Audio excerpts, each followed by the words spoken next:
ના ચક્કરમાં ફસાયેલા વડોદરા શહેરના એક વેપારીએ દુકાનમાં જ ગળે ફાંસો ખાઈ જીવન ટૂંકાવી લેતા ચકચાર મચી ગઈ છે. સમગ્ર મામલે પોલીસ વધુ તપાસ હાથ ધરી રહી છે.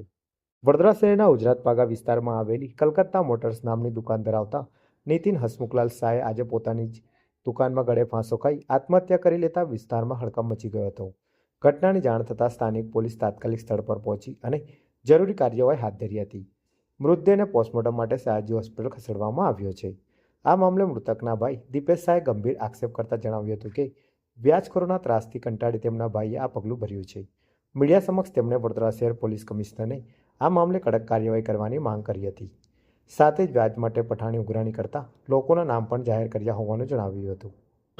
વ્યાજખોરોના ત્રાસથી મારા ભાઈએ આપઘાત કર્યો છે, જેમાં મેઇન નામ ઘનશ્યામભાઈ ભીખાભાઈ પટેલ છે, જે અમારા વારસાગત દેવાના અમારી પાસે ચેકો લઈને અમારી પર ધાક ધમકી કરીને અમારી પૈસા વસૂલાત કરવા માંગતા હતા, જેના લીધે મારા ભાઈએ આપઘાત કરી છે.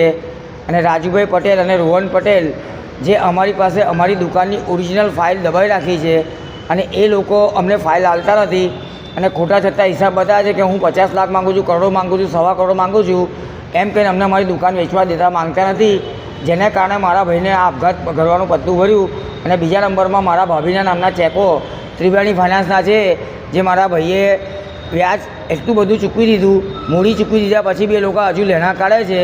આ 3 જણ મેઇન વ્યક્તિ છે, આ જવાબદાર છે. આ લોકો એક અકોટામાં ફાઇનાન્સની ઓફિસ ધરાવે છે, એક માંજલપુર રહે છે અને એક વડસર બ્રિજ પાસે અંદર ગલીમાં રહે છે.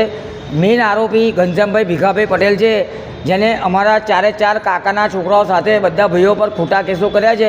મિલકત આપવા છતાં બી વ્યાજનું વ્યાજ કાઢીને અમને લોકોને ખૂબ હેરાનગતિ કરી, જેના પગલે મારા ભાઈને આ સ્ટેપ લેવું પડ્યું. બસ આ બધાને જવાબદાર છે. અને કમિશનરશ્રીને વિનંતી છે કે આ લોકો પર કડકમાં કડક એક્શન લેવામાં આવે. નમ્ર વિનંતી મારી. મારા ભાઈનું નામ નીતિન હસમુખલાલ શાહ, કેલોપ પિન્ટુ નામ છે એનું. કલકત્તા મોટર એસોસિએશનના માલિક મેઇન પિન્ટુભાઈ નીતિન હસમુખલાલ શાહ અને હું બીજો દીપેશ હસમુખલાલ શાહ. બસ કમિશનર સાહેબને એટલી વિનંતી છે કે આ વ્યાજખોરો પર જલ્દથી જલ્દ પગલાં લેવામાં આવે.